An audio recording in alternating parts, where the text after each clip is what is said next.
본 방송에서 제공하는 투자 정보는 투자 판단에 대한 조언입니다. 방송에서 제공하는 주식의 가치, 가격 상승 및 가격 하락에 대해서는 방송사에서 보장하지 않습니다.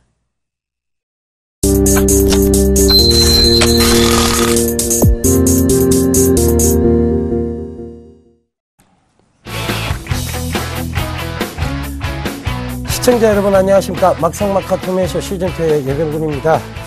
예, 오늘 시장 장 내내 조금 좋지 않은 분위기를 보였다가 장 후반에는 굉장히 조금 선방하는 모습으로 마감이 되면서 1990선을 지켜줬습니다. 제가 어제 여러분들께 인사를 못 드렸습니다. 어제 도저히 목소리가 안 나와서 출연이 불가능했습니다. 아예 이 정도의 목소리도 나오지가 않았어요. 여러분들 출연을 제가 안 했더니 걱정스러운 문자 메시지를 되게 많이 보내주셨습니다. 다시 한번 그 성원에 감사의 말씀을 드리도록 하겠습니다. 자, 오늘 시장 좀 짚고 넘어가 보도록 하겠습니다. 코스피는요, 2.61포인트가 오른 1993.08포인트에 마감이 됐고요. 일단 1990선 잘 지켜준 것 같아요. 코스닥은 제가 590선이 지지가 되면 이게 아직은 들어올리는 힘이 강하기 때문에 600, 610, 620까지는 충분히 올 수 있다는 얘기를 드렸는데 정확하게 620선 부근에서 지금 건전한 조정을 좀 보이고 있습니다. 어찌됐든 지금 코스닥 쪽에서는 순환매적으로 주도주가 바뀌어가면서 올라오고 있기 때문에 이 선은 어느 정도 지지선이 보인다는 것입니다. 결과적으로 많이 빠지지도 않고 그렇다고 많이 들어 올리지도 못하는, 즉 약간의 기간 조정 형태를 보일 것이라는 것이 제 의견이라는 거 다시 한번 말씀드리도록 하겠고요. 코스피는 지금 외국인이 굉장히 강하게 사자세로 돌아서고 있어요. 아무래도 유럽계 영향이 좀 짙을 것 같은데 그 얘기는 나중에 다시 하기로 하고요. 오늘 이 시장에 대해서 얘기 나눠주실 분 두 분을 모셨습니다. 오늘은 최영동 멘토님하고 손대상 멘토님 자리해 주셨습니다. 안녕하십니까? 예, 안녕하십니까? 안녕하세요. 예, 오늘 두 분 다 얼굴이 훤하십니다. 예, 감사합니다. 예. 오늘 참 웃지 못할 해프닝이 좀 있습니다. 아, 예. 예, 간통죄 위원이 되고 나서 바로 이 콘돔 관련주라고 하죠. 예, 그렇습니다. 예, 유니더스나 예. 유니더스가 가격 제한폭까지 올랐어요. 그렇습니다. 예, 참 웃기는 웃기는 일이라고밖에 생각이 안 듭니다. 간통죄가 폐지됐는데 콘돔주가 가격 상승 제한 예. 폭까지 오른다. 참 이거 웃기는 현상이에요, 그렇죠? 주식시장이 단면이라고 해야 되겠죠. 예, 근데 이 참 이해는 됩니다만, 예, 이 주식시장이 참 웃기는 곳이다 이런 생각도 좀 듭니다. 예. 손대성 멘토님이 오늘 이거 어떻게 보세요? 네, 사실상 코스닥이나 코스피 쪽에서 확실한 모멘텀이 없는 거죠. 그러다 보니까 이제 새로운 모멘텀을 발견했는데 눈을 살짝 돌려 보니까 웃자고 하는 얘기를 굉장히 진지하게 지금 얘기해 주시죠. 어쨌든 주식에 관한 건 진지해야 되니까요. 예. 어떻게 됐든 그래서 오늘 상암동에서 춤추셨다는 얘기도 좀 아니요, 저는 간통죄 계속 유지되어야 된다는 입장이었는데, 예, 위헌 판결이 나면서 몹시 이 간통죄가 유지됐어야 되는데 이런 생각을 좀 했습니다. 사실. 네, 알겠습니다. 춤을 추지는 않았습니다. 자, 오늘 일단 업종별 강세 국면에 돌입됐다. 예, 그렇습니다. 그런 얘기 좀 해주셨어요. 예. 예, 여기에 대해서 좀 자세하게 설명 좀 부탁드리겠습니다. 예, 그렇습니다. 일단은 지수상에 대한 내용들을 좀 보셔야 되는데, 앞서서는 이제 잠깐 정리를 해주셨던 것 같은데요. 일단은 양시장 다 강보합으로 좀 마감이 되는 모습들을 보여줬습니다. 어찌됐든지 간에 지켜줘야 될 자리들, 잘 지켜주고 있는 상황들인 것 같고요. 그런 측면에서 보시게 되면은, 코스닥 같은 경우는 이제 그러니까 순환매 장세라고 보시면 좋을 것 같습니다. 일정 수준 지수가 600포인트 넘어서면서 바이오 종목군들이 강하게 좀 끌어올렸다라고 하게 되면, 오늘자는 조정임에도 불구하고 강했던 종목군들이 다시 한번 좀 나오는 모습들을 좀 보여주고 있습니다. 그런 측면에서 보시게 되면은 앞서서도 말씀하셨듯이 지수에 대한 움직임들, 조정에 대한 움직임들은 오히려 좀 나오지 않는, 우리가 기다리는 아름다운 조정보다는 오히려 이제 기간적인 조정이라든지 아니면 이제 가격 조정, 그리고 이제 업종별의 선순환으로 인해서 지수에 대한 레벨업 자체는 계속적으로 진행이 될 가능성이 상당히 높다라고 말씀드릴 수가 있을 것 같고요. 자, 무엇보다 중요한 거는 일단은 종합주가 지수인 것 같습니다. 자, 1993.08로 마감을 했습니다. 어느덧 벌써 2000포인트를 지금 눈앞에 좀 두고 있는 상황들인 것 같은데요. 여기서 가장 말씀드렸던 부분들, 제가 2월달 들어서 여러분들에게 계속적으로 말씀드렸던 부분들이 3월달 들어서는 유럽계 자금이 드디어 22의 양적 완화가 집행이 된다라는 말씀드렸습니다. 그러한 부분들에도 일환으로 인해서 정화조에 대한 움직임들 상당히 좀 잘 보자라고 말씀드렸던 것 같은데요. 그런 부분들에서 보시게 되면 오늘 같은 경우 화학주 롯데케미칼 상당히 좋았고요. 그리고 맞아요. 정유주들, 그때 최영동 멘토님께서 그 얘기를 그렇습니다. 해주셨어요. 예. 그리고 정유주들에 대한 움직임들도 여전히 뭐 변동폭 자체는 다른 종목군들에 비해서 약하긴 하지만 그래도 추세가 계속적으로 진행되고 있는 상황들이고요. 그와 더불어서 이제 건설주들에 대한 움직임도 상당히 좀 좋은 모습을 보여주고 있습니다. 그렇다라고 하게 되면 일단은 3월달 쉽게 말씀드려서 외국계 자금, 뭐 미국계가 빠져나가면 상관없고요. 유럽계 자금에 신규 자금들이 들어온다라고 하게 되면 대형주 포지션에 상당히 매기가 쏠릴 것이다라는 부분들을 제가 2월달에서부터 계속적으로 강조를 좀 드렸던 것 같은데요. 그런 부분들로 인해서 주가가 상당히 좀 부양이 되고 있다라는 점. 그렇다라고 되면 이 분위기가 계속적으로 이어진다라고 하게 되면 2,000포인트 자체는 넘어갈 가능성이 상당히 높지 않나라는 말씀 드릴 수가 있을 것 같고요. 자, 이제 코스닥 얘기들을 좀 해드려야 될 것 같아요. 자, 코스닥, 시장에서 뭐 기술적인 과열이라든지 이런 부분들이 상당히 많아요, 얘기들이. 예. 하지만 말씀드렸듯이 바이오 종목군도 올랐었고요. 게임주도 올랐었고요. 그리고 핀테크, 사모인터넷 계속적으로 돌면서 선순환이 지금 진행이 되고 있거든요.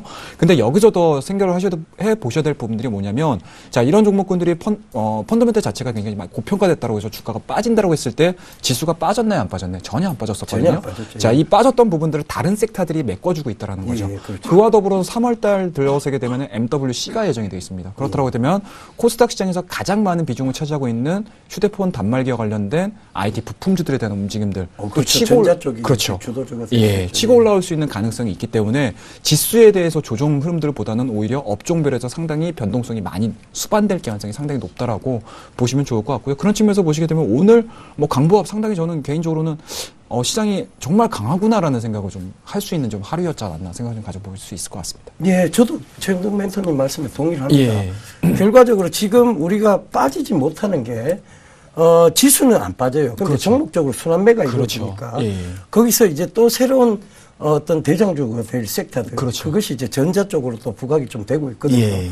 그렇다면 지수는 견고하게 움직이는데 결과적으로는 기간 조정은 좀 나올 수 있다. 그렇죠. 그죠? 예. 정확한 얘기셨습니다. 자, 손대성 멘토님은 지금 코스피는 1995포인트 이 저항 돌파 후에 매매하는 것이 맞다. 네, 맞습니다. 이런 얘기를 해주신 것 같아요. 네네. 그러면 이 저항 돌파 직전까지는 지금 매도를 좀 해놓고 기다리자는 얘기입니까? 아니면은 죄송합니다. 관망을 좀 해보자는 얘기입니까? 관망 쪽이 맞는 것 같아요. 오늘 1월 달에 그 실적 발표가 웬만하면 나오죠. 증권사에서 보통 장밋 베이스로 실적을 좀 긍정적으로 많이 바라보고 있는데 사실상 2월 달, 3월 달이 되면 실적이 줄어드는 게 정상인데 불구하고 실적이 더 좋아질 것이다라고 목표주가라든가 주당순이익을 좀 상향 조정을 하는 경우가 굉장히 좀 많아졌습니다. 그러다 보니까 기대감은 계속적으로 좀 있고 실적도 좋아질 것으로 판단을 하고 있어요. 다만 이제 최근에 2014년 11월 고점이었죠. 1984.8포인트 정도가 되어 있는데 그 부근을 돌파를 할 가능성도 충분히 존재를 한다라고 보고 있고 뭐 건설주에 대한 얘기를 했는데 1월 달에 주택 인허가에 대한 이슈도 많이 나오고 있는 상황이고요. 그다음에 조선이라든가 화학주, 그다음에 한중 FTA도 일단은 뭐 가서명이 되게 되면서 그거에 대한 모멘텀도 충분히 반영이 되어 있기 때문에 돌파는 충분히 한다라고 봐요. 단지 이제 기간이라는 부분도 좀 존재를 하고 있기 때문에 그런 부분에서 좀 말씀을 해드리도록 하겠고 뭐 앞서서 내용을 좀 자세하게 얘기를 해드렸기 때문에 저는 차트를 좀 더 얘기를 해드리도록 하겠습니다. 그래서 1995포인트라고 하는 건 11월에 저항으로 형성되어 있는 부분이기 때문에 일단은 이거를 뛰어넘으면 또 한 번 공격적인 매수가 이어져도 상관이 없다라고 얘기를 해드리고 있는 거고 올라가게 되면 한 2065포인트까지는 또한 추가적인 상승이 이어질 가능성이 있기 때문에 지금 단지 2, 3일 어떤 종목을 살까라는 고민을 하는 것보다 그 종목을 먼저 매수하고 고민을 하는 것보다는요, 그걸 완벽하게 돌파했을 때 어떤 섹터군, 어떤 업종이 주도주가 되는지를 좀 확인하는 그런 시간을 좀 가져보자라는 말씀을 좀 해드리고 싶고요. 코스닥 같은 경우는 이제 뭐 조정을 받을 때라고 저는 개인적으로 좀 생각을 했습니다. 그렇기 때문에 이전에 저항으로 형성되었던 부분, 그러니까 2005년부터 시작을 해서 저항, 지지 저항을 좀 확인을 해보게 되면, 당연히 625포인트가 저항으로 좀 형성이 되어 있을 수밖에 없다라는 거 좀 얘기를 해드리도록 하겠고요. 이 부분은 충분히 IT에 대한 모멘텀 존재를 하고 있고, 뭐 중국이라든가 이런 이슈가 긍정적으로 진행이 되고 있기 때문에 뭐 올라가게 되면은 제가 얘기를 했던 660에서 670포인트까지 충분히 추가 상승에 대한 가능성이 있다라고 말씀을 해드렸기 때문에 이 전체적으로 확인하는 시간을 좀 가져보자라는 얘기. 단지 이제 추세적으로 계속 상승을 하고 있기 때문에 올라갈 것이다라는 얘기. 다만 지지 저항이 존재를 하고 있기 때문에 이런 부분에서는 주도 업종이 또 바뀔 가능성도 있기 때문에 그 주도 업종 바뀌는 걸 확인한 후에 본격적인 매매를 좀 하자라는 말씀 해드리고 싶습니다. 예, 알겠습니다. 주도 업종의 확인, 여전히 좀 필요하다는 얘기를 좀 해주셨는데, 이 얘기는 뭐냐면, 지금 잘 올라오고 있지만, 그들이 실적 개선이 된 것은 아니다. 그러니까, 너무 많이 빠졌다는 것에 대한 기술적 반등 차원인지, 아니면, 진짜 이제 앞으로 실적 개선 가능성이 있는 차원에서의 상승인지를 확인해 보자는 얘기를 지금 애둘러서 해주신 거 맞으시죠? 그렇죠. 그냥 간단하게 또 얘기를 해드리자면, 석유에 대한 얘기도, 에너지주에 대한 얘기도 있죠. 사실은 뭐 파업에 대한 얘기 때문에 올 반등이 나오기는 했지만 사실은 감산이 이루어지지는 않고 있거든요. 그렇죠. 그렇다라고 한다면 이게 과연 기술적 반등으로 되는 건지 아니면 확실히 주도주 업종으로서 바뀔 가능성도 충분히 존재를 하고 있으니까 이런 부분은 확인하자라는 얘기죠. 네. 예. 그 얘기를 이제 그러면 이제 외부적 요인에서 우리가 한번 찾아봐야 될 것 같아요. 그렇죠. 그게 아마 오늘 이슈로 좀 준비가 되어 있는 것 같습니다. 그러니까 오늘 이슈 먼저 화면으로 보고 와서 또 얘기 나눠보도록 하겠습니다. 일단은, 오늘 이슈가요, 22에 대한, 얘기인 것 같아요. 이 22가 지금 돈폭탄을 풀고 있다. 그러니까, 22에서 이 돈폭탄을 풀고 있으면 결과적으로 이것이 우리나라 정치에 좋은 순환 구조로 만들어지지 않겠나. 그러면 이것이 우리 정치에 또 좋은 호작용을 할 것이고, 그렇게 된다면 지금 말씀했던 이런 게 기술적 반등이 아니라 추세적 전환 국면을 맞이할 수 있지 않겠느냐에 대한 얘기가 이어질 수 있는 부분입니다. 그래서 오늘 이슈가 아마 이렇게 결정이 된 것 같아요. 22 외국인의 시선 집중을 해보자. 돈폭탄 준비해볼까. 이런 얘기가 이슈로 선정이 된 것 같습니다. 그런데 요 유럽 얘기를 하면서 잠깐 이 얘기를 빠뜨려 놓고 갈 수는 없죠. 유럽에는 늘 예전부터 신화가 많이 나왔어요. 그죠? 신화가 많이 나왔는데, 이 유럽 쪽에서 그리스 신화에서 이 재물의 신이라고 부르죠. 이게 이제, 여성분들이 좋아하는 가방 브랜드이기도 하고, 에르메스라고 하죠. 이게 재물의 신인데, 이 에르메스의 판매량이 좀 많이 올라가게 되면 유럽에서 자금이 풀린다 이런 얘기가 좀 돌아요, 사실은. 예. 근데 최근에 보면 이 에르메스의 판매량이 좀 많이 올라갔다고 합니다. 그러니까 유럽이 진짜 실제로 돈을 풀고 있는 거 아니냐 이런 얘기가 지금 슬슬 나오고 있어요. 진짜 돈 폭탄이 풀리는 거 아니냐에 대한 얘기가요. 그래서 만약에 이 22가 진짜 돈 폭탄을 좀 푼다면 좀 우리 정치에는 진짜 호장력이 좀 될 거는 같아요. 그래서 이 얘기를 좀 나눠보도록 하겠습니다. 최영동 멘토님 혹시 좋아하는 신이 있으세요? 좋아하는 신이요? 네, 그리스 신화 중에. 뭐 특별히 없습니다. 말씀이 다르신데 아까 전에 온리 에로스 신을 좋아한다고 그렇게 얘기를 하셨는데 에로스 신 좋아하시는 거 아니셨어요? 저도 이미지가 있는 사람이시죠. 네, 알겠습니다. 예. 자, 일단 22가 지금 그 자금 집행한다는 건 그렇습니다. 사실 최영동 멘토님이 이 부분에 대해서는 굉장히 강하게 얘기해 주셨어요. 그렇습니다. 그래서 이 얘기를 좀 자세히 해주셨으면 좋겠습니다. 일단은 뭐 기정사실화돼 있는 얘기고요. 3월달서부터 보시게 되면 22 쪽에서 발생됐었던 양적 완화에 대해서 자금 집행이 이루어지는 부분들이 3월 1일서부터 진행이 되고 있고요. 그런 측면에서 보시게 되면 최근에 국내 시장에 대한 움직임들이 상당히 좀 중요한 것 같습니다. 특별하게 모멘텀이 없음에도 불구하고 돈의 힘으로 인해서 상당 부분 많이 올라갔었죠. 그런 측면에서 보시게 되면은 어찌됐든지 간에 시장에서의 기대감들은 양적 완화에 대해서 상당 부분 반응을 해주고 있다는 부분들인 것 같습니다. 자, 기본적으로 유럽 쪽이 올라가준다, 유럽 쪽에서 돈을 푼다라고 하게 되면 대형주 포지션에 대한 움직임들 당연히 나올 거고요. 그와 더불어서 유럽과 굉장히 좀 크게 상관돼 있는 뭐 정유주들, 화학주들, 조선주들, 그리고 뭐 건설주들 같은 경우는 뭐 국내 이슈들하고 같이 엮여서 이제 올라가고 있는 부분들일 것 같고요. 그와 더불어서 가장 좀 핫했었던 부분들이 제일모직이라든지 삼성 SDI인 것 같습니다. 이러한 부분들로 좀 보셔야 될 것 같은데 이 종목군들이 좋아서 올라갔을까요? 물론 좋습니다. 종목들. 기업들 상당히 다 좋습니다. 하지만 기본적으로 뭐 코스피 200이라든지 아니면 이제 인덱스 펀드 쪽에 포함이 됨으로 인해서 주가가 올라갈 것이야. 그러니까 쉽게 얘기해서 이제 외국계 자금이 들어올 것이다라는 기대감들로 올라간 측면도 없지 않아 있습니다. 그런 부분들에서 보시게 되면 어찌됐든지 간에 시장에서 그동안에 1950이 됐든 1990, 2000포인트에 대해서 상당히 좀 목말라 있었던 종합주가 지수 같은 경우는 이러한 기대감들이 반영이 되면서 올라갈 가능성이 상당히 높다라는 부분들일 것 같고요. 그와 더불어서 경기적인 움직임들을 좀 보셔야 될 것 같습니다. 물론 미국 증시 상당히 좋고요. 유럽 경기도 일단 아직까지는 인플레에 대한 움직임들이 나오고 있지는 않습니다. 하지만 지금 앞서 말씀하셨던 실물 경기에 대한 움직임들까지 동반이 돼준다라고 하게 되면은 이러한 부분들이 중국의 생산이 이루어질 거고요. 중국 쪽에서 생산이 이루어지게 되면 유럽이라든지 미국에 대한 수요 자체는 아직까지 탄탄해질 수 있는 그런 이제 선순환 구조의 경제 흐름들로 진행이 될 수 있는 상황들이기 때문에 우리나라한테는 상당히 좀 못마름을 해결할 수 있는 그런 이제 좋은 모멘텀이지 않을까라는 생각을 좀 해볼 수가 있을 것 같고요. 자, 과거로 돌아가서 1차 LTRO가 시장에 시행이 됐었을 때의 움직임들을 한번 기억을 한번 해보셔야 될 것 같아요. 예, 예. 자, 2012년도 LTRO 쪽으로 넘어가서 보시게 되면은 아무래도 종목군들에 대한 차트들을 한번 다 돌려보시게 되면은 화학주라든지 조선주라든지 이러한 종목군들이 상당히 좀 강했었거든요. 그러한 부분들에 대한 반영들이 요번에 다시 한번 좀 나오는 게 아닌가라는 생각을 좀 해볼 수가 있기 때문에 오늘자의 화학주라든지 정유주들 그리고 최근에 조선주들에 대한 상승 흐름들이 나왔던 부분들은 예의주시해가지고 좀 보셔야 될 그러한 이제 타이밍이지 않을까라는 생각을 좀 가져볼 수 있을 것 같습니다. 예. 근데 이게 주도주가 좀 되기는 힘들지 않을까요?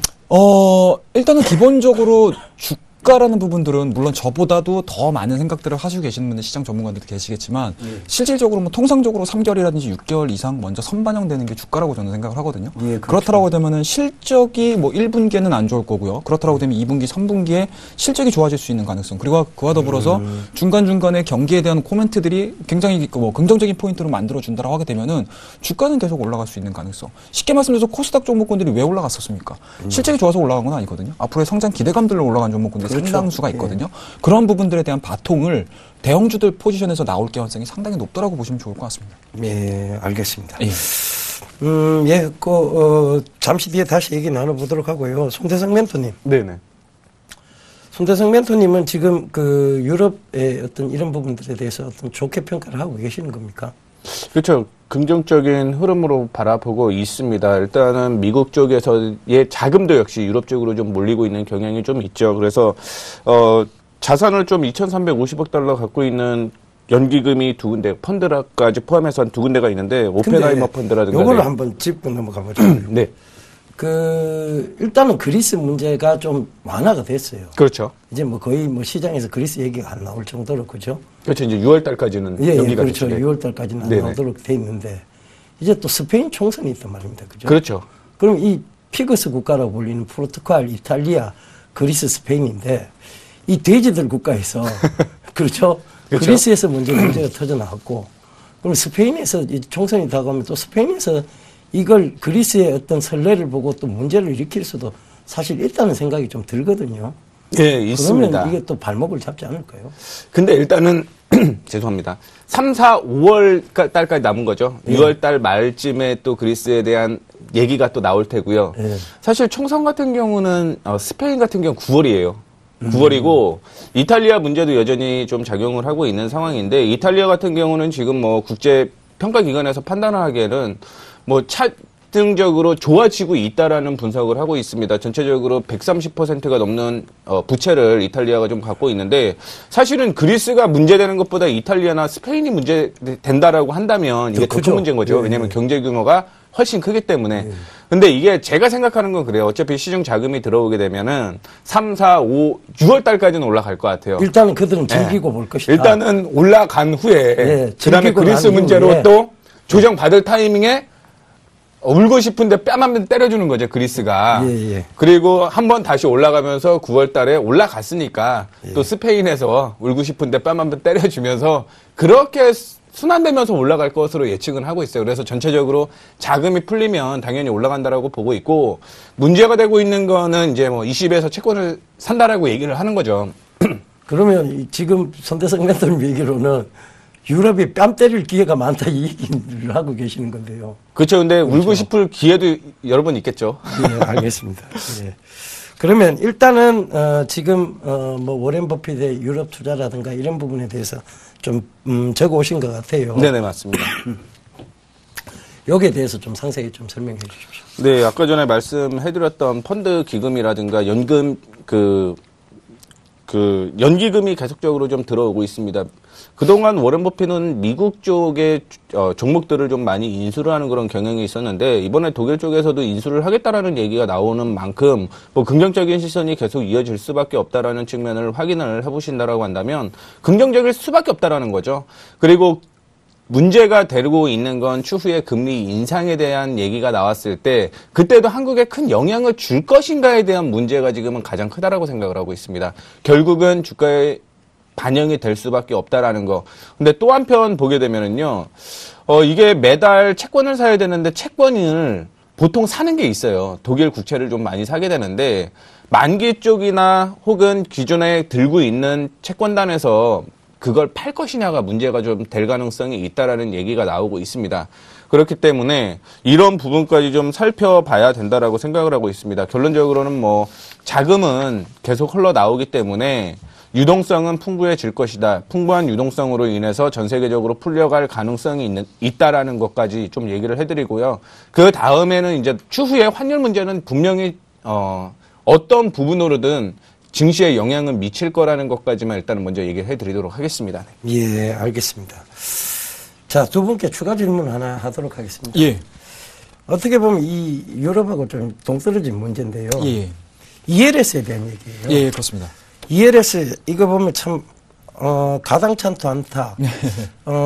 진짜 기관들이 참 개인 투자자분들 데리고 장난 많이 쳤다 이런 생각이 들 만큼 자 ELS 관련 상품들을 작년 연말하고 올해 초까지 만기가 되게 많았단 말이죠. 손실 구간이 굉장히 컸었죠. 그 완전히 그 몰려 있었어요. 만기 예. 집중 구간이 몰려 있었는데 그때까지 계속 악재를 들먹이면서 빼놨단 말입니다. 예, 그렇습니다. 딱 만기가 지나가고 난 2월 시점, 자, 요번 2월이 거의 만기 끝난 무렵이거든요. 예. 이때부터 지금 또 좋은 호재를 갖고 들먹이면서 또 다시 들어올리고 있다. 예, 그렇습니다. 자, 이거 결국 개인 투자자들 데리고 장난친 거 아닙니까? 그렇게밖에 보이는 게 아닌데요. 참 어렵습니다. 참 이게 예. 참 시기적으로 보시게 되면은 참 그리고 그런 희한하게 맞았더라고요. 예, 그죠? 참 그러게 말입니다. 예. 좀 안타깝죠. ELS가 사실은 그 나가웃이 되면서 상당히 예. 좀 물량 폭탄이 지금 상당히 좀 많이 나왔지 않았습니까? 그렇죠. 뭐 특히 SOL이라든지 뭐 예. 이런 종목군들 같은 경우 정유들 상당히 좀 고민이 좀 많았었는데요. 어찌됐든 간에 여러분들 그렇습니다. 참 이게 금융상품이라는 부분들이 실질적으로 사이클이 있는 상황이기 때문에 그 사이클 자체 그리고 이제 만기 구조 자체, 그러니까 주식이라는 개념 자체는 사실은 가져가게 되면은 뭐 등락으로 인해서 뭐 본인의 결정에 의해서 좀 뭐 손절을 한다거나 아니면 수익 실현을 해야 되는 상황이지만 그러니까 쉽게 얘기해서 이게 파생 상품 쪽으로 넘어가게 되면은 만기라는 개념이 딱 잡혀 있는 그렇죠. 상황들이기 때문에 상당히 좀 어렵고요. 그리고 이제 자금적인 부분들에 있어서 물론 이제 그러한 오해들도 충분히 하실 수는 있으실 것 같아요. 아, 근데 이건 예. 오해를 충분히 살 만한 얘기인 것 같아요. 예. 예, 상당히 참 방송을 통해서 이런 얘기들을 참 민감한 부분들이라 예. 뭐 속에 있는 얘기들을 좀 하고 싶은 얘기들도 좀 없지 않아 아, 욕 좀 해주세요. 괜찮습니다. 예. 자, 이게 시기라는 부분들 그리고 이제 이 상품이 가지고 있는 구조 자체가 막연하게 이제 창구를 통해서 가입을 한다거나 아니면 상품 설명회를 통해서 가입을 하시는 부분들에 있어서는 실질적으로 내 스스로가 이 상품에 대한 이해도가 상당히 높으셔야 된다라는 생각이 좀 가질 그렇죠. 수가 있을 것 예, 같고요. 맞습니다. 쉽게 말씀드려서 주식을 공부하시는 것도 마찬가지겠지만 이런 이제 금융상품을 공부를 하시는 부분들도 분명히 본인의 공부가 필요하다는 거. 예. 옆에서 물론 조언을 해주시는 거는 물론 도움이 되겠지만 본인 스스로가 어느 정도 일정 수준 이상이 되시고 나서 그런 상품들에 좀 가입을 하셔가지고 꼭 수익 구조로 좀 넘어가실 수 있는 포인트로 좀 보시면 좋을 것 같고요. 어찌됐든지 간에 지금 구간에서 ELS는 끝났습니다. 끝났고 그와 더불어서 이제 호재 쪽으로 좀 넘어가고 있는 상황들이기 때문에 이러한 부분들에 대한 또 활로 역할들, 그러니까 쉽게 얘기해서 유동성 역할을 또 해줄 수 있는 부분들이 좀 있기 때문에요. 굳이 뭐 나쁠 때는 나쁘게 작용이 되지만 또 좋을 때도 좋게 작용을 되게 하죠. 그렇죠. 그리고 지금. 최근 들어서 뭐 대우조선해양 같은 경우는 뭐 빅베이스 얘기 나오면서 이제 공매도가 상당히 많이 나왔었거든요. 예, 예. 근데 만약에 경기가 좀 좋아졌을 때 이 공매도 물량들이 다시 또 강한 매수세 역할을 또 해줄 수 있는 부분들이 그렇죠. 좀 있기 때문에요. 예. 일단은 뭐 긍정적인 뭐 포인트 그리고 이제 부정적인 포인트 참 양날의 칼이라고 좀 보시면 좋을 것 같습니다. 예. 근데 이게 참 나쁜 짓은 맞습니다. 나쁜 짓은 맞는데. 예. 자, 우리 최영동 멘토님은 소개 얘기를 감춰 오셨습니다. 자, 이 손대성 멘토님은 소개 얘기를 다 틀어놓으실 것 같은데. 자, 이런 기관들 믿어도 됩니까? 판매 구조고 그다음에 그들도 기업이잖아요. 네. 그들도 기업이기 때문에 수익을 위한 또 얘기를 속으로 또 누르고 계시는군요. 할 수밖에 없는 상황이고 네. 보통적으로 이런 얘기를 좀 해드리고 싶습니다. 어떤 상품을 권유를 하잖아요. 권유를 하게 되면서 얘기를 하는 게 수익률을 얘기를 하게 되는 거죠. 그래서 만약에 뭐 A라는 펀드가 나오게 되면 A라는 펀드가 수익률이 이만큼이기 때문에 B의 펀드도 역시 그만큼 날 것이다. 그렇기 때문에 B 펀드에 가입하라고 얘기를 많이 하는데 A 펀드에서 수익이 낮다라고 해서 B 펀드가 수익이 날 수는 없거든요. 사실상으로. 그렇죠. 근데 이제 개인 투자자분들은 A 펀드의 수익이 그만큼 낮으니까 B 펀드 쪽으로 바라본다라는 관점으로 보게 되면 당연히 펀드 가입을 할 수밖에 없다라고 생각을 하고 있습니다.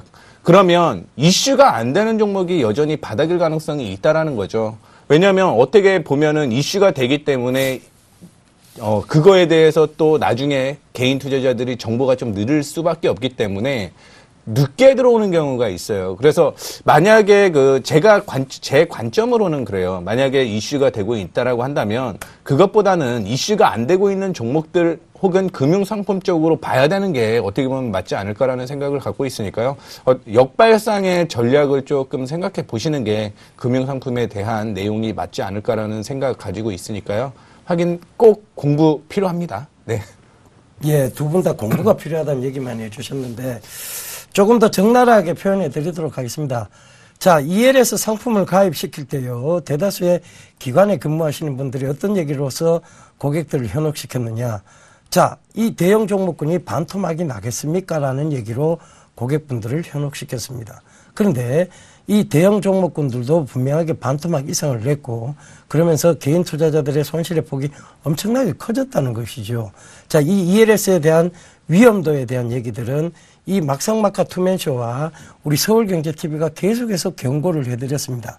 이런 부분들을 여러분들께서 참고해 보신다면 자, 이 방송을 끝까지 놓치지 말고 보셔야 된다는 얘기도 일맥상통하는 얘기입니다. 그러니까 그 부분도 참고를 해보시고요. 자, 이 불안전 판매에 대한 부분들은 다시 한번 짚고 넘어가셨으면 좋겠습니다. 반토막이 나겠느냐? 그거는 어디까지나 추측에 대한 부분이고 유추 해석에 대한 부분입니다. 이것은 어디까지나 불안전 판매에 대한 부분과 연관지어질 수 있다는 것도 여러분들께서 좀 참고하시면서요. 그런 개인 그 기관에 있는 일부 몰지각한 매니저들을 믿으시는 것보다는 차라리 우리 서울경제TV의 멘토님들을 믿고 진행을 하시는 것이 훨씬 안전한 투자 수익처라고 저는 다시 한번 강조드리도록 하겠습니다. 그런 의미에서 우리 멘토님들 수익률 확인해 보고 오도록 하겠습니다.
예, 우리 멘토님들 수익률이 좀 월등합니다. 그래서 얘기하기도 좀 편한데요. 오늘 최영동 멘토님의 AS부터 좀 들어보고 가도록 하겠습니다. 최영동 멘토님, 예, AS 좀 그렇습니다. 상세하게 부탁드리겠습니다. 예, 일단은 뭐 첫 번째 종목 좀 보셔야 될 것 같습니다. CTC 바이오인데요. 기존에 실질적으로 지금 추천해드렸던 날짜를 좀 보시게 되면은 직전 고점에 대한 움직임들, 그러니까 쉽게 말씀드려서 넥라인 자체를 돌파를 하는 시점에서 매수 추천을 좀 드렸던 것 같습니다. 그래서 대기했던 가격대가 한 21,000원대에는 뭐 목표가를 좀 설정을 해서 한번 좀 보자라고 말씀드렸던 것 같은데요. 뭐 일단은 목표가 터치를 하고 좀 내려오는 모습들인 것 같습니다. 그런 측면에서 보시게 되면 바이오 종목군들이 올라갔을 때 상당 부분 이러한 이제 흐름들을 좀 잘 따라가지 않았나 생각이 좀 들고요. CTC 바이오가 가지고 있는 장점 아닌 장점이라고 할 수 있는 발기부전 치료제에 대한 움직임들, 그리고 이제 공장을 인수를 함으로 인해서 매출액이 변화가 될 수 있다라는 부분들, 뭐 이런 부분들을 좀 고민을 해보시게 되면은 뭐 이 종목 뭐 고점에서 털지 않았다 하더라도 뭐 추세에 대한 움직임들은 좀 한 번쯤은 또 다시 한번 고민해봐야 할 종목이지 않을까라는 생각을 가질 수가 있을 것 같고요. 방송을 통해서는 일단은 수익 실현 시키도록 하겠습니다. 15.6% 수익률 걷어들이고 매도를 하고요. 다음 타이밍, 그러니까 쉽게 말씀드려서 추세가 좀 나온다고 하게 되면은 뭐 중복 추천을 좀 해드릴 수 있는 그런 이제 대표적인 종목이 되지 않을까라는 생각을 좀 가져볼 수가 있을 것 같습니다. 자, 그리고 이제 두 번째 종목인 것 같습니다. KCC라는 종목을 좀 보셔야 될 것 같은데요. KCC는 대형주임에도 불구하고 일단은 뭐 수익률 자체는 11.2%의 강한 흐름들을 좀 보여주고 있습니다. 뭐 추천드린 지가 거의 한 달 정도가 좀 돼가고 있는 것 같습니다. 그러니까 쉽게 말씀드려서 2월달 초순에 제가 좀 추천을 좀 드렸던 종목인데요.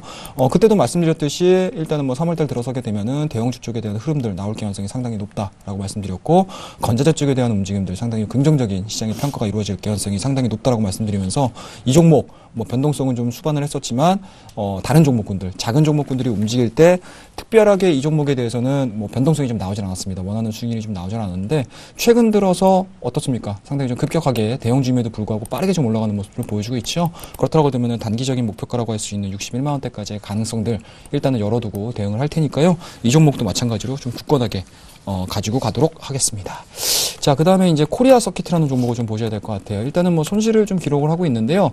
일단은 실적은 안 좋았습니다. 뭐, 대표적인 IT 종목군들에 대한 움직임들을 좀 보시게 되면은 실적이 거의 안 좋죠. 근데 하지만 이제 코리아 서킷 같은 경우는 자회사라고 할 수 있는 인터플렉스에 대한 움직임들 상당히 좀 우호적으로 변해가고 있고요. 그리고 기본적인 자회사에 대한 실적들을 제외하고더라도 본 사업 자체에 대한 실적이 우호적으로 변해가고 있는 상황들이기 때문에 1차적인 실적 발표 이후에 장대 음봉을 만들어낸 이후에요. 추가적인 하락 없이 사이드로 기어가는 모습들, 그리고 외국인들에 대한 수급 현황들 상당히 좀 우호적으로 나오고 있는 종목이기 때문에 제가 그때도 말씀드렸던 것 같습니다. 이 종목 실적이 안 좋아질 수 있을 것 같습니다. 다만 이 종목에 대해서는 중장기적인 관점으로, IT 종목임에도 불구하고 중장기적인 관점으로 한번 보자라는 말씀을 위해서 뭐 변동폭 자체, 그러니까 쉽게 말씀드리면 손절가 라인 자체를 굉장히 좀 크게 들었던 종목인데요. 그런 종목이니만큼 이 종목도 마찬가지로 신호흡 좀 길게 가져가면서 홀딩 전략 말씀을 좀 드리도록 하겠습니다. 자, 그리고 이제 마지막 종목입니다. 파버나인이라는 종목인데요. 자, 파버나인 종목은 제가 그때 말씀을 좀 드리면서도 좀 아쉬웠던 부분들이 거래량에 대한 얘기들을 좀 해드렸던 것 같아요. 물론 이제 최근 들어서는 거래량이 10만 주 이상 터지면서 그나마 유동성을 좀 보여주고 있는 종목인데요. 자, 보시게 되면 추천드렸던 가격 대비 일단은 뭐 상한가도 한번 기록을 했었던 모습들을 좀 보여줬었고요.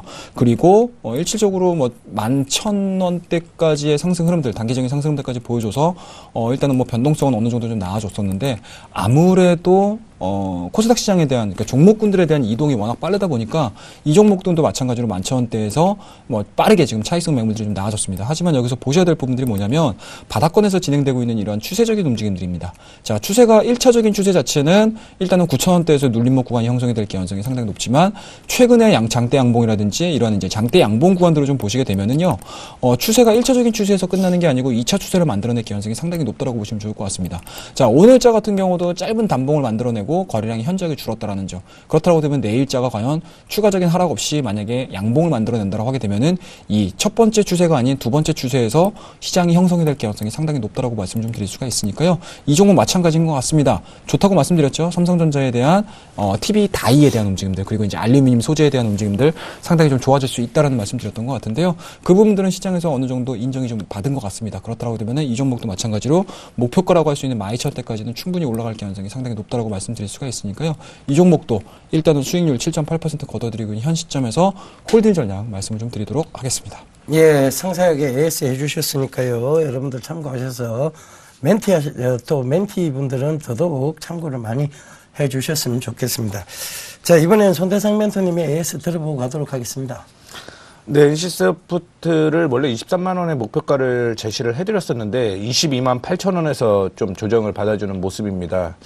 이슈가 나왔었죠. 경영권에 대한 이슈가 나왔는데 요즘에는 쏙 들어가 있는 모습인데 뭐 보유하고 일단은 뭐 한 5.5% 정도로 차익 실현이 되었는데 보유하고 계신 분들은 17만 5천 원에서 다시 한번 반등이 나올 가능성이 충분히 있다라는 거 참조를 해주시면 좋을 것 같고요. 거의 다 버텼습니다. 27만 5천 원 이탈가가 이탈이 되든지 무조건 반등이 나오게 되면서 23만 원대까지 다시 한번 도전 기회가 있는지 확인하시면 좋을 것 같고, 그렇다라고 한다라는 건 NC소프트 반등 확인하고 다시 재매수 타이밍이 나온다라는 것까지 기억을 좀 해주시면 좋을 것 같습니다. 그 다음에 대상 얘기를 좀 해드리도록 하겠는데, 대상 같은 경우는 사실은 박스권이 좀 이어지고 있죠. 박스권이 이어지고 있는데, 이 박스권을 패턴상으로 보게 되면요, 상승하는데 직사각형 패턴이 형성이 되어 있는 겁니다. 그거는 무슨 얘기냐면 상승 추세가 이어지고 있는 모습이 유지가 된다라는 의미로 해석하시면 좋을 것 같고요. 박스권 하단에 있는 만큼 반등이 나오게 되면 4만 원대까지 올라갈 것이다라는 거 기억해 주시면서 끌고 가시면 좋을 것 같고요. 결국은 기관 쪽에서 매수가 들어온다라고 한다면 뭐 박스권 매매를 하시는 분들 같은 경우는 충분히 내일 기관 매수 확인하고 매매 가능하다라는 것, 추가 매수 가능하다라는 것, 물량 늘리기 가능하다라는 것도 얘기를 해드리도록 하겠습니다. 그 다음에 SKC에 대한 얘기인데요. SKC 뭐 잘 상승하고 있죠. 잘 상승하고 있고, 추가적인 상승 충분히 이어질 가능성이 있다라고 보고 있습니다. 일단은 38,000원 목표가 제시를 해드린 만큼 더 끌고 가시면 더 좋은 수익률 날 거라는 거 짧게 좀 얘기를 해드리도록 하겠고, 후쿠시마에 대한 얘기가 어제 나왔죠. 후쿠시마에 대한 얘기가 나오게 되면서 오늘 뭐 5.57% 좀 상승을 하는 모습을 보여주었고요. 결국은 지금 글로벌적으로 특히 아시아 쪽으로 보게 되면 일본이라든가 중국 같은 경우 태양광을 굉장히 좀 육성을 하고 있었는데, 사실 요즘에 같은 경우는 이제 풍력 쪽으로 좀 넘어간다라고 생각을 하시면 좋을 것 같고요. 작년 같은 경우는 풍력 발전량이 사상 최대를 기록을 하고 있는 만큼 풍력에 대한 이슈 충분히 존재를 하고 있다라는 거 참조를 해주시면 좋을 것 같습니다. 중요한 거는 내일이 좀 되지 않을까라는 생각을 가지고 있습니다. 이전에 그 18,350원까지 올라갔다가 좀 조정을 받아주는 모습이었죠. 그러면서 박스권으로 이어지고 있는 그런 상황인데요. 내일 한 번 더 상승을 하게 되면 추가적인 상승 18,350원 돌파 여부 확인을 좀 해주시면 좋을 것 같고, 마지막으로 일진머티리얼즈 얘기를 좀 해드리도록 하겠는데, 일단은 폴리머 전지로 바뀐다라고 했습니다. 그러면서 지금 갤럭시 A 시리즈라든가 S 시리즈가 폴리머 전지로 바뀌게 되면서 삼성 SDI에 매출이 나올 거고, 그렇다라고 한다면 일진머티리얼즈가 납품을 하고 있으니까 충분히 모멘텀 작용을 하고 있습니다. 제가 생각하기에는 아직 시작도 안 한 걸로 생각이 되고 있으니까요. 들고 계신 분들 그대로 홀딩 유지하시길 바라겠습니다. 예, 알겠습니다. 상세한 AS 잘 들어봤습니다. 자, 이번에는 이 두 분들의 히든카드 들어보고 가도록 하겠습니다.